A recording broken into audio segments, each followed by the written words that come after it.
All right, let's just jump right in. Welcome to part 7 of our 12-part masterclass.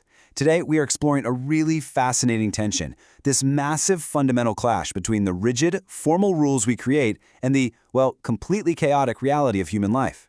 We're going to unpack what happens when strict literalism faces off against plain old common sense, and how our systems are forced to adapt when the absolute letter of the law completely misses the actual spirit of the law. So, you gotta wonder, what actually happens when flawless, perfect code smashes headfirst into our messy, unpredictable reality?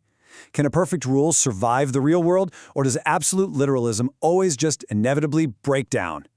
It's such a compelling question. Because look, we all want the rules we live by to be perfect, right? Absolute, mathematically precise, totally predictable. But reality? Reality doesn't neatly fit into a spreadsheet or a perfectly crafted line of code.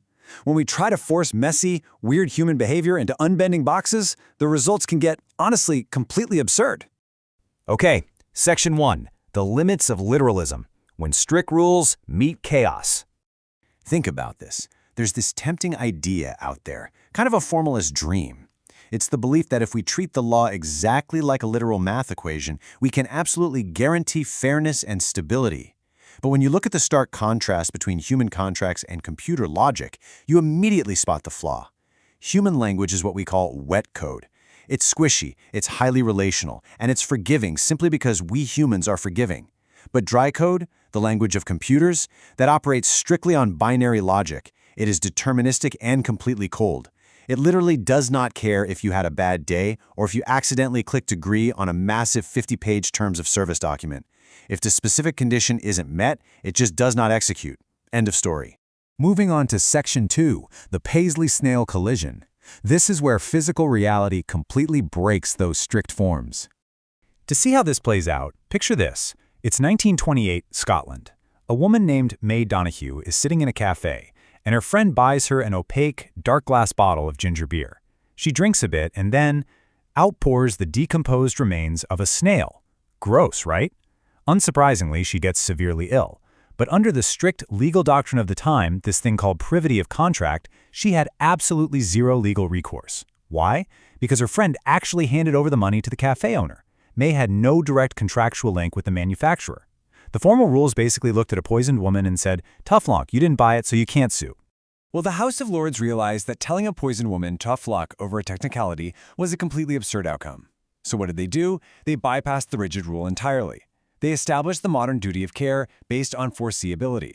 Lord Atkin delivered this famous ruling, creating the neighbor principle, defining a neighbor super broadly as anyone closely and directly affected by your actions. The court realized the law literally had to wake up and evolve beyond arbitrary formal boundaries to actually protect human safety in the real world. Which brings us to Section 3, citrus groves and substance, financial reality clashing with contractual labels. So this exact same collision happens all the time in finance. Back in the 1940s, promoters for the W.J. Howe Company tried to disguise Florida citrus grove investments by literally just slapping a real estate label on them. They were selling these tiny plots of dirt bundled with a harvesting contract, aggressively relying on strict, literal forms to dodge federal securities regulations. But the Supreme Court? Yeah, they weren't fooled for a second. They created this functional 4-part checklist to basically rip that real estate label right off and examine the actual economic substance underneath.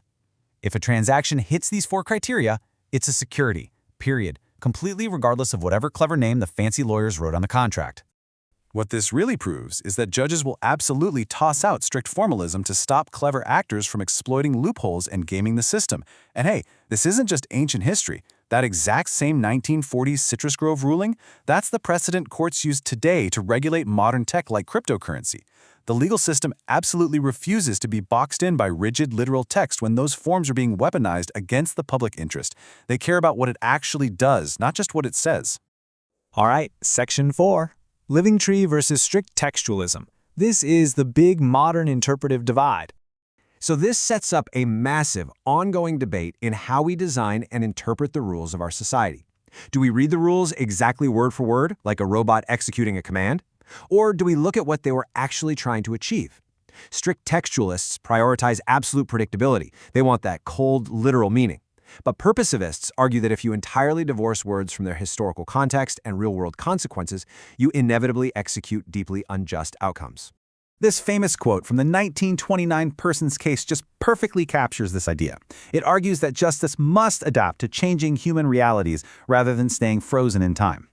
Lord Sankey's ruling legally recognized women as eligible to sit in the Canadian Senate. It's completely wild to think about now, but before this ruling, women literally were not considered persons under the strict legal text.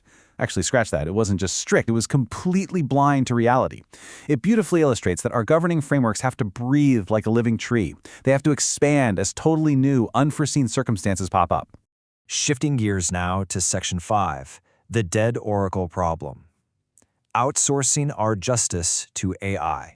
Now we crash right into today's world, where there's this huge push to build systems that completely bypass human judges using autonomous code. Back in 1994, Nick Szabo used the simple vending machine to illustrate this formalist dream of smart contracts. Think about it. A vending machine is the ultimate dry code. You put your dollar in, the machine sees the condition is met, boom, soda pops out. There's no judge, there's no back and forth negotiation. It is pure, frictionless digital formalism. But here's the catch. Average people do not read machine code. Because of that, we face the incredibly dangerous prospect of shifting the massive burden of legal interpretation entirely away from judges and handing it directly to programmers. If a smart contract running an AI loan approval goes haywire, the old reasonable person test completely falls apart. So now, institutions are proposing to ask what an objective coder would understand the terms to mean. Think about the gravity of that for your own life. We're talking about quietly handing over the keys to our justice system from public courts to private software developers. And this right here shows exactly why that's so dangerous. It brilliantly illustrates the danger of prejudice prompting. In high-stakes courtroom situations, judges have actually queried AI tools to define legal terms. But look at this. If a judge asks an AI for an objective definition using a neutral prompt, they get one straightforward answer. But if they subtly load that prompt, say by tossing in the word originalist, the AI's algorithm literally just tries to please the user, completely flipping its answer. These probabilistic models, they are definitely not objective oracles. Which leads us to our final part, Section 6, the irreplaceable human steward, the semiotic bridge.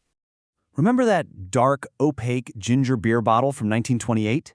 Well, today's legal system faces the exact same problem with the opacity of black box AI algorithms. You just can't easily peer inside to see how a decision was made.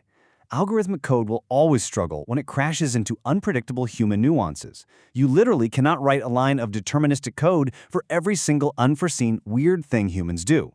That is exactly why human interpretation remains the irreplaceable steward of our society's rules. We need a human pilot to act as that semiotic bridge, taking actual responsibility and bending cold algorithms toward real substantive justice. So if we build systems that completely remove the human author, if we rely entirely on the vending machine and the AI chatbot, who takes the fall when the code inevitably breaks reality? Are we truly willing to trade living, breathing human justice for the cold, absolute certainty of a dead oracle? I want to leave you with that provocative thought as we navigate this whole new era. Remember to always look past the literal text, find the true substance. Thank you so much for joining me on this explainer. Keep questioning the systems around you, and I'll catch you next time.